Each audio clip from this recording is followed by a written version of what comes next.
Vous m'avez dit 65, c'est ça ? 55, 14,55. Ce n'est un secret pour personne, les prix des produits frais ont augmenté et pour certains continuent de grimper. Mais y a-t-il des différences entre les marchés tourangeaux ? Pour tenter de répondre à cette question, nous en avons parcouru deux, celui du quartier Beaujardin et celui des Halles. Et dans notre panier, 5 fruits et légumes de grande consommation, salades, tomates, concombres, fraises et melons.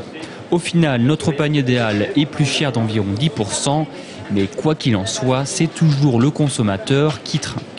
Les gens ils sont de plus en plus gênés par le prix. Ouais. Tout le monde a augmenté un peu la marge, mais comme les frais ont augmenté, la marge a baissé un petit peu pour tout le monde. Que ce soit les grossistes, les revendeurs, les producteurs, tout le monde a souffert un petit peu, c'est normal. 8 et 2, 10. Bonne journée, madame. Merci à vous aussi. J'ai de faire attention. Acheter des fruits une fois sur deux, par exemple, et puis choisir les légumes, ma foi, qui sont les moins chers et puis les plus nourrissants quand même. Faut quand même se nourrir. Hein. Puis avant, on faisait des marchés à 35 euros. À présent, c'est 50 euros, moi. Et c'est vrai que quand il y a une famille avec plusieurs enfants, c'est difficile de dire aux enfants ça, on ne peut pas l'acheter, on ne peut pas le manger parce que c'est trop cher, etc. Ces 5 dernières années, les prix des fruits et légumes ont augmenté d'environ 20%.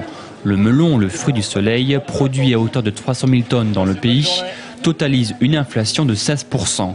La tomate, plus 5%, les fraises, plus 16%.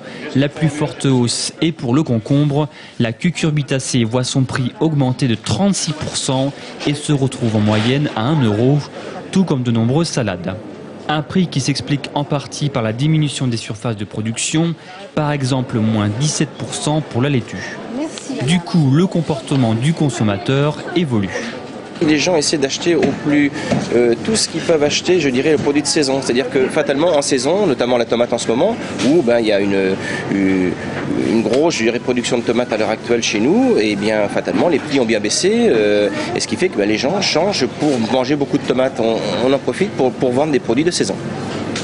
Alors mangez des tomates, mais pas seulement, puisque kiwis et autres endives voient leurs tarifs diminuer, tout comme les poireaux avec une baisse de 14%, de quoi continuer à se faire plaisir.